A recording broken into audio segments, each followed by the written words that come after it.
Well, it is Father's Day, which also means it's a Sunday, which also means that it is almost time for Meet the Press on NBC right here in Colorado. Ahead of the show this morning, we do have NBC's Chuck Todd back with us to answer a few questions ahead of this morning's program. Chuck, once again, thank you so much for being with us. We appreciate you having us here this morning. Of course, one of the biggest, if not the biggest headline this week was President Biden's trip to Geneva to meet with Russian President Vladimir Putin. For those who were paying attention throughout the week, Biden, of course, described this working relationship as not one of trust, but seeming somewhat hopeful about it all. So a question you're actually exploring this morning is what's next for U.S. Russia relations? How's that conversation shaping up? Well, look, I mean, I think that's the question is this was a darned if you did, darned if you didn't type of summit because Putin got something out of this, right? I mean, he got relevancy on the world stage, which is usually what he wants. But, you know, as you'll hear from Dr. Fiona Hill, who helped brief President Biden before this trip. She was also an advisor on Russia with President Trump, though she wasn't a fan of some of the ways President Trump handled Russia policy.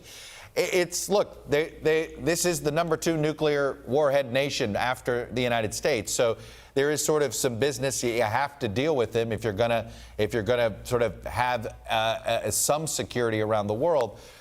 But the question is really, you know, did Putin receive the message that President Biden said he intended to send of trying to cut out the hacking, make him think that there's going to be consequences that'll be even more painful than he's had before? And I think ultimately we really don't know what to judge this summit. And even Dr. Hill admits it, like, watch the next 6 to 9 months.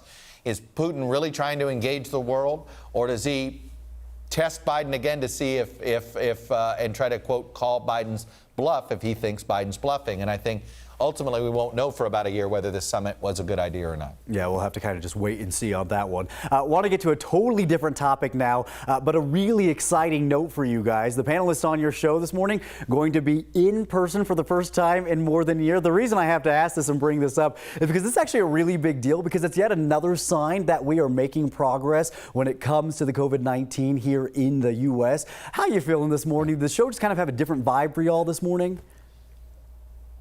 It is an amazingly different vibe. I mean, just to, you know, it's funny. I've been talking to many of our panelists that we have on, you know, not just the terrific quartet we had today, but folks that are regulars. And they all talk about, like, the best part of doing the show is sometimes the conversations you accidentally have after the show or before the show, whether it's friendships that get made or sources. You know, I can't wait to start having the elected officials here in person too. We're ready for them when not at home, but these senators today both wanted to go home for Father's Day, understandable, but it just does bring a different vibe. And look, politics and figuring out what's going on is about talking to each other, not at each other. Right. And sitting on a table, we're talking to each other again. We're not talking at each other in a Zoom. It's terrific. That's awesome. Well, we can't wait to see how it affects the flow this morning. Thank you so much, Chuck, for being with us. We very much appreciate your time. Thanks, Jordan. Well, you can catch Meet the Press every Sunday morning right here on Channel 9 right after we finish at 9 o'clock. We'll be right back.